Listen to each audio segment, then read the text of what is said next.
Hi everybody, it's Dave the Red Pill Coach, and I'm back once again. This time I don't think I'm going to be teaching you guys how to make your life better, but I do have a story to tell, so let me just do that.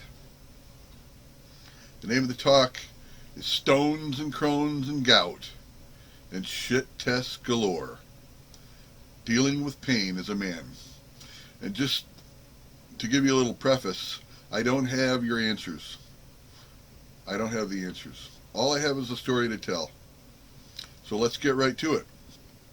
Wednesday at the end of June 2019, I was on the treadmill. 10 o'clock at night or so. I ran a mile, stretched, and all of a sudden, I had this extreme, sharp pain. It was like somebody had suddenly injected acid into the joint. It was like somebody had a hot knife and was jamming it into my foot. I was certain that it was broken. It was shattered in somehow. No idea what was going on. And then this sharp pain that left you rolling around screaming, it faded into this kind of dull, throbbing toothache in my foot. Literally, it was like a toothache that boom, boom, boom, boom. And it wouldn't stop. It was unrelenting. And, I have some health issues. I have Crohn's disease, among other things. And I can't even take Motrin or Aleve or anything like that. So, Thursday, I called Thursday morning, what the hell's going on? I need to see a doctor. I couldn't see the doctor. I wasn't allowed to see the doctor until the following Monday. No treatment, no nothing. Friday, I made it out of bed for the first time in a couple of days, and I made it to the computer, and I found a bone clinic. I was certain my foot had been shattered into pieces somehow. Well, it didn't do any good.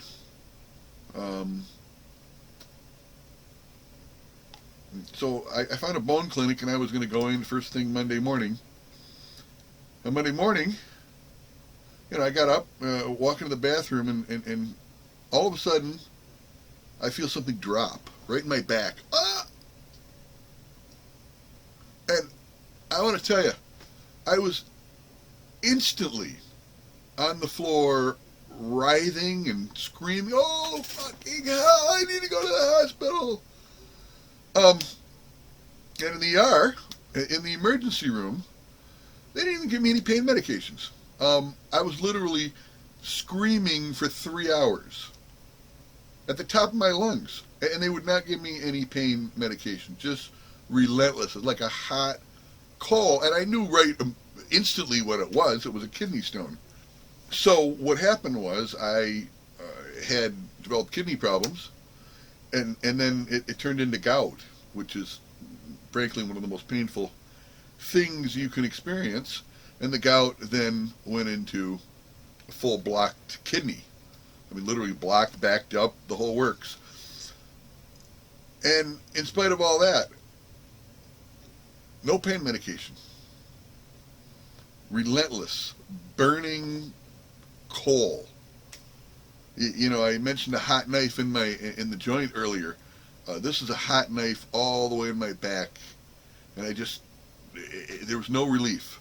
With gout, which is what I had in the joint, it gives you relief. It's like rounds, versus a mixed martial arts match. You get a break, you get some rest. There was no relief, no rest.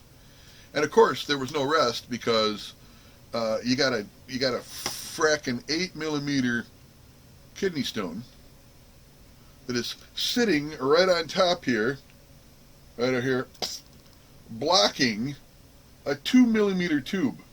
That's right. Not going anywhere. So,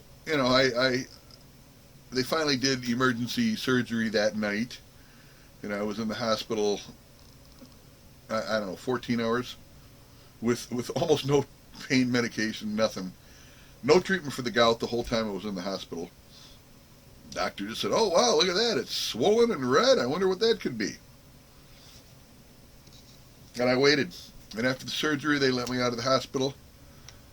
And I waited. And the surgery didn't remove the stone. The surgery just put a stent in to relieve the backup, the blockage, so that it didn't destroy the kidney. The pain was still there. I was still screaming every day. Every day. Every day. They didn't remove the stone blocking the kidney. They just left me there. And then I waited 10 days to see a surgeon again. 10 days. I finally got to see my primary care doctor. He prescribed it's colchicine for the gout, and that cleared it up fairly quickly. I still couldn't walk. By the way, did I mention I couldn't walk? I couldn't walk. I wasn't able. I haven't been able to walk since June, since the last week in June. But of course, at the time of more immediate concern was the spasms from the blocked ureter, and that continued day after day after day. They say it's worse than labor pain. In fact, 80% of women with stones and childbirth agree stones are worse. Except here's the thing. No woman is left in labor for 18 days. Oh, they may have 14 hours or 2 hours of pushing, whatever. 18 days with no pain medication, with no relief, with no nothing. 18 days. It's barbaric, and it leaves me breathless that this happens in today's society. And let me tell you, the next woman who thinks she's going to bitch and whine about, oh, it's childbirth, the children, fuck off. You're going to shut the fuck down right by me. They laugh about kidneys. Oh, it's funny. Trust me, it ain't funny. This has literally affected my religious beliefs. Because I'm laying there, and all I can think of is, what kind of sadistic creator makes an 8mm block for a 2mm tube, and then runs every pain circuit from the deepest pit of hell through it? How could any sane, rational, loving God, or anything, even a God who doesn't hate, call this good? Or worse, very good? I don't know. I honestly don't know. I think me and my 12-year-old could design a better system than this one, frankly.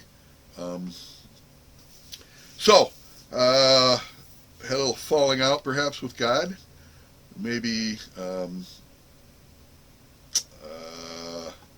not fully believing in the loving nature or a kind God,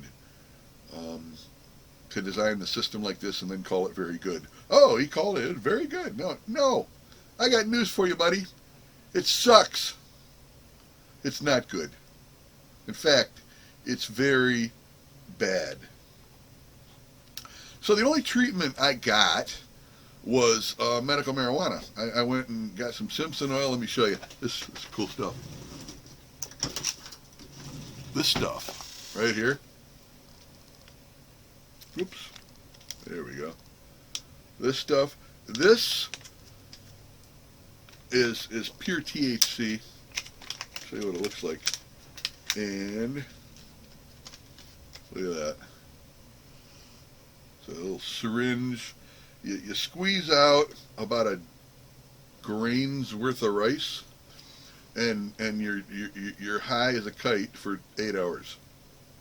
True story.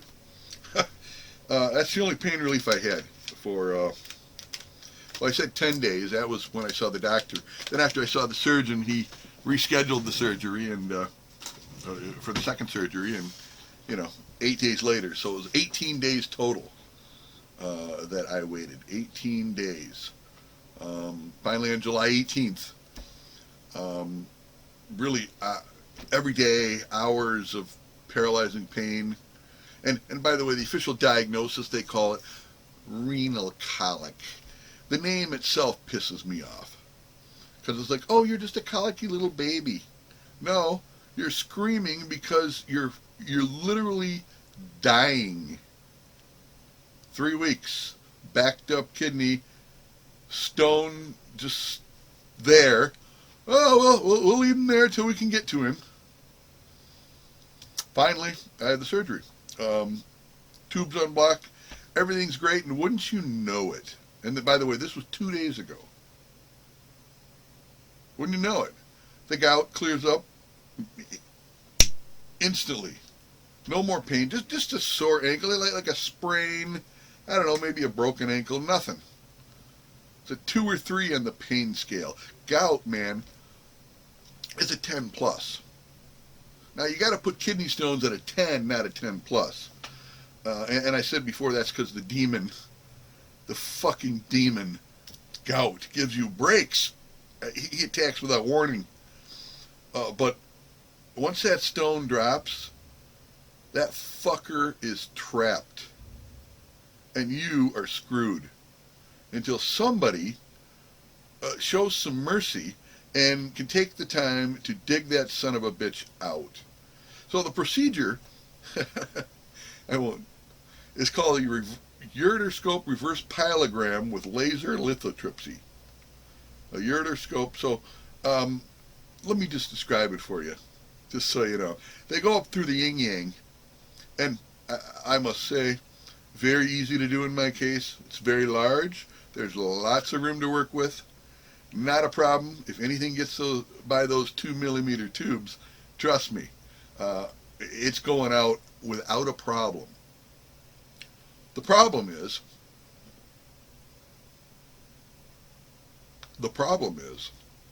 these 2 millimeter tubes. They're not made to pass 8, 7, 6 millimeter objects. And they're made to transmit extraordinary pain when that happens.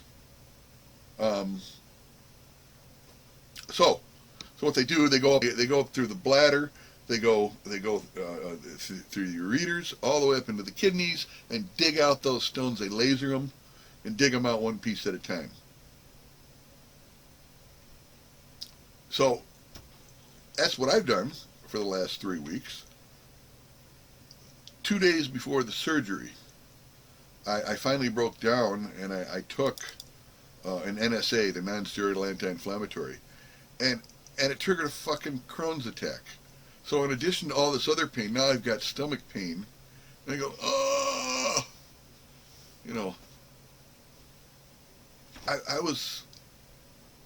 I can't even begin to describe where I was.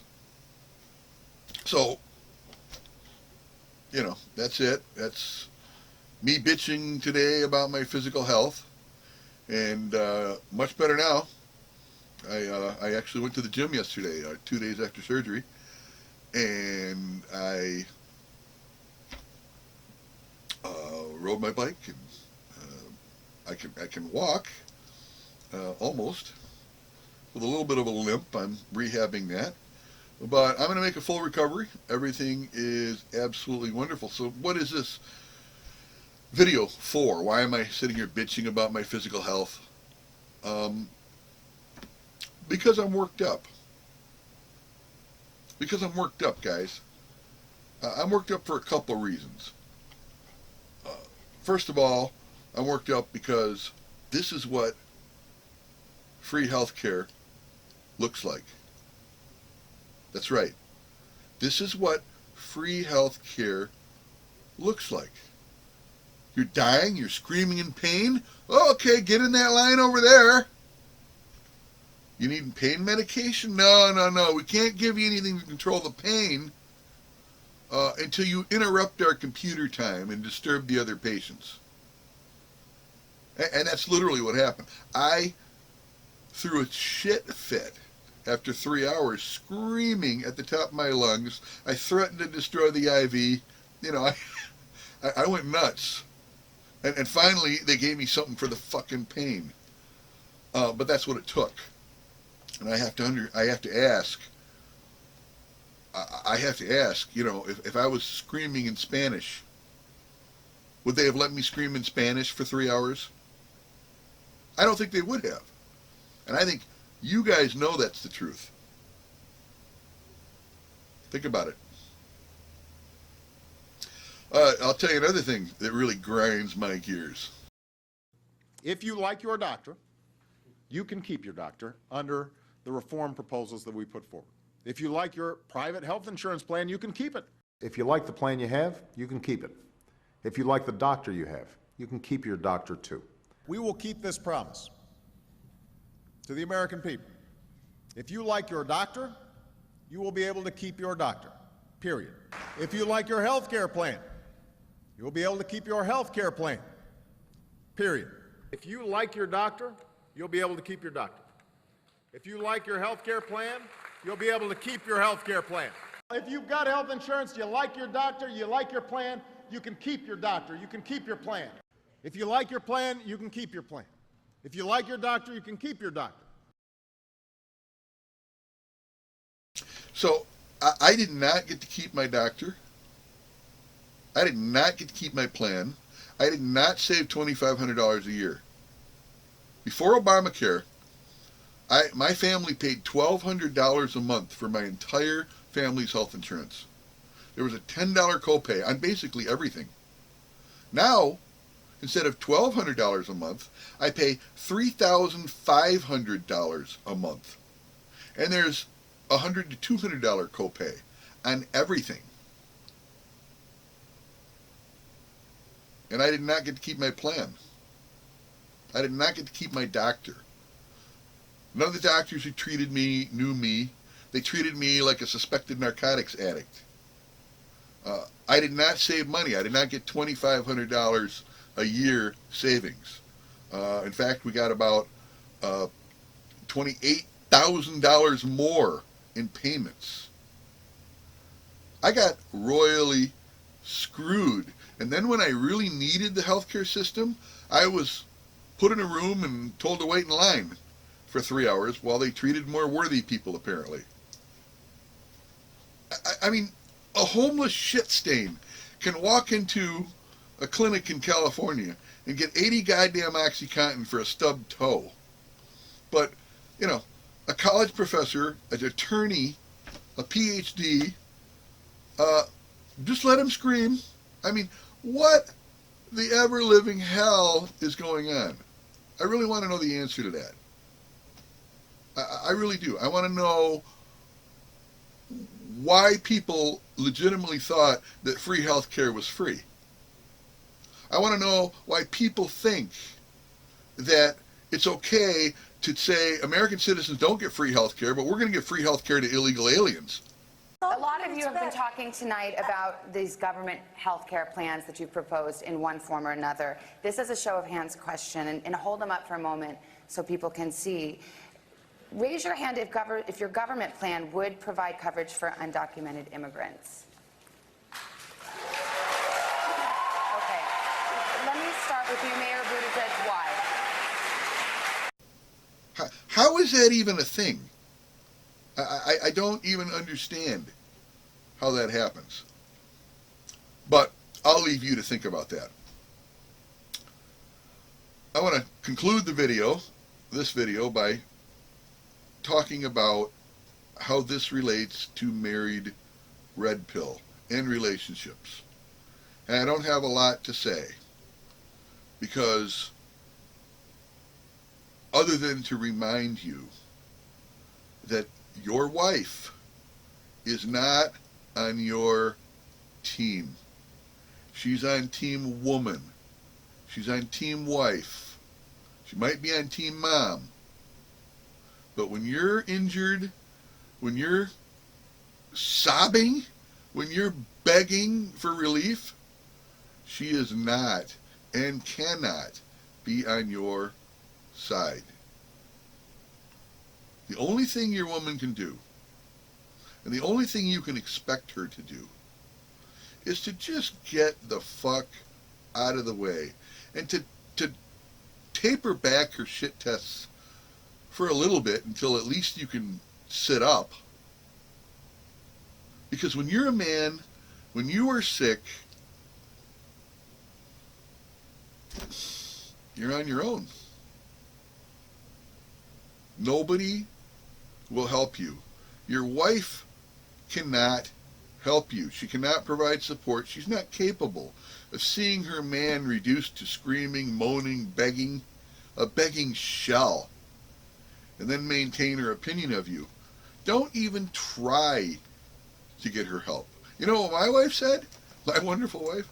She wanted to know, why would Mel Gibson, how can Mel Gibson stoically be disemboweled and not even cry out? Well, I cried out, and I wasn't even being disemboweled. True story. Yeah, this is, I played it for her. This is the Stoic Mel Gibson. Killer idea. What the fuck do you hope to accomplish with that? What are you hoping to accomplish with that? What, are you gonna pay me back? If you do that, it's over. It's over now. Fuck you. How dare you act like such a bitch when I'm being so fucking nice? Oh, never mind. What the fuck were you gonna say? Why, because I let you sleep? That's my fucking mistake. I should have woke you up and said, fucking blow me, bitch. I should have fucking woken you up and said, blow me. You would have liked that better, yeah? So, you know, the conclusion I have for you guys is pretty bad news. And I'll give it to you straight. It's one of the things I do as a life coach. I don't mess around. I don't fuck around. I tell you exactly what I think. And if you think that's wrong, we can talk about it. But usually I nail it head on. And I got bad news for you. You came into this fucking world naked and alone and afraid. You were covered in shit and you were bawling at the top of your lungs because it hurt so damn bad. And you know what? You were probably going to leave it the same way. I saw in Game of Thrones, if the gods wanted us to have any dignity, they wouldn't have made us shit ourselves when we die.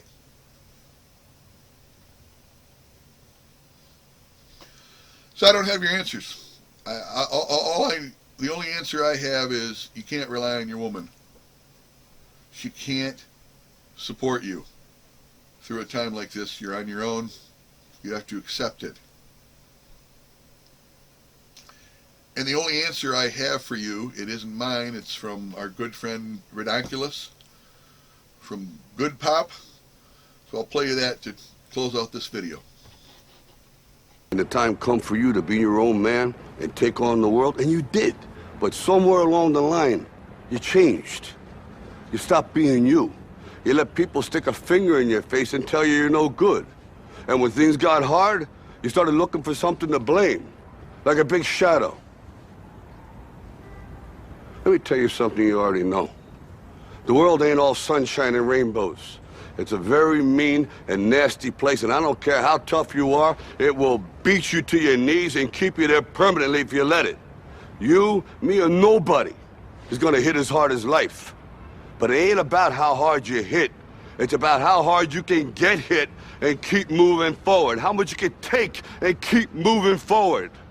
That's how winning is done. Because I think that's, if there is an answer here, that's the answer. So, I know this video is a little bit depressing. I actually am feeling better than I felt in 6 weeks. I'm going to go for a nice long bike ride today and go get in the hot tub later. I'm back. I am going to make a full recovery. So hopefully the lessons I've learned will help you the next time it happens, because it will happen. It will happen. You will have a time where you get sick and you're all on your own. So be prepared for it, guys. Thank you very much. I can't do this all on my own. No, I know I'm no Superman.